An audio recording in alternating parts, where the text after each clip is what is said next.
Greetings, race fans, and welcome to your final U.S. Army Racing Vodcast of the '07 season. I'm your host, Sergeant Kim Williams. Coming up on this edition, we'll talk about the future of the U.S. Army Racing team in NASCAR, and we'll recap another dramatic finish to the NHRA season. But first, we'll start by putting the '07 Nextel Cup season to bed. Sergeant First Class Scott Malone reports from Homestead, Florida. The U.S. Army Chevy, driven by Mark Martin, qualified 6th at Homestead and managed to hang around the top 10 for most of the night. The race featured 7 cautions and was dominated by the number 17 car, driven by former Nextel Cup champion Matt Kenseth. Now, Kenseth led over 200 of the 267 laps and fought off a brief challenge from Martin Truex in the 1 car. Series leader Jimmy Johnson won his 2nd straight Nextel Cup championship by finishing a comfortable 6th place. Meanwhile, Martin and the '01 Chevy team managed to hang around the top 10 all evening long, thanks in large part to his Army Strong pit crew, who handled 6 stops without a mistake.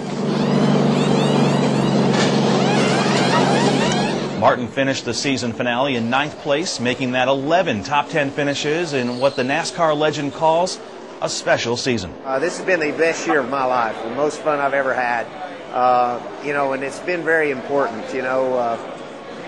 Really appreciate everyone and the sacrifices that everyone makes, all our soldiers.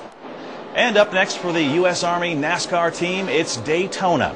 February 10th's Bud Shootout is just over 2 months away. But before we get there, there are some pretty big changes in store for U.S. Army Racing.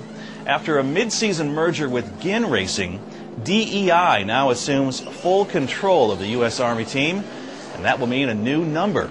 Gone is the '01 number Army fans have gotten accustomed to over the past 6 years, and in is the number 8, synonymous with Dale Earnhardt Jr.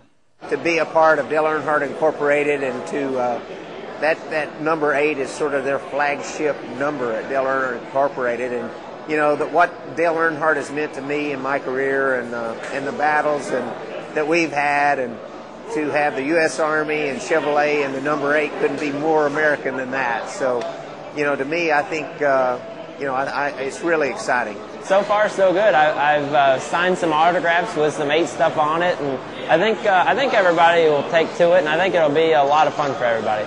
Eric Almirola, the rookie driver you just heard from, will be back next season on a part-time basis.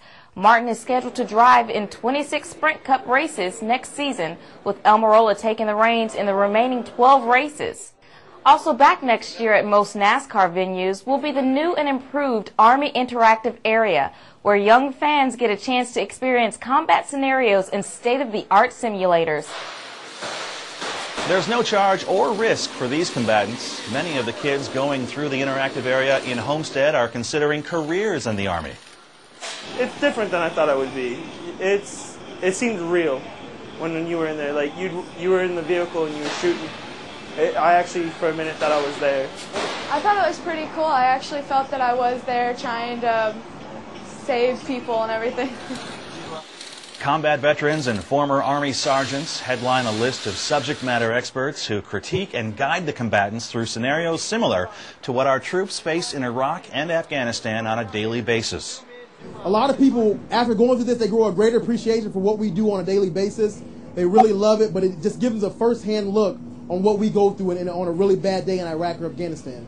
Before we close out this edition of your U.S. Army Vodcast, we'd be remiss if we didn't pass on our congratulations to Tony the Sarge Schumacher, who closed out his 2nd consecutive NHRA Top Fuel Championship at the circuit's final event last month. That's 4 championships for the Sarge in the past 6 years. Tony and the rest of the NHRA series returned to action in February. And that wraps up another edition and another season of your U.S. Army Racing Vodcast. We'll see you in a couple of months. Until then, I'm Sergeant Kim Williams, saying so long and happy holidays.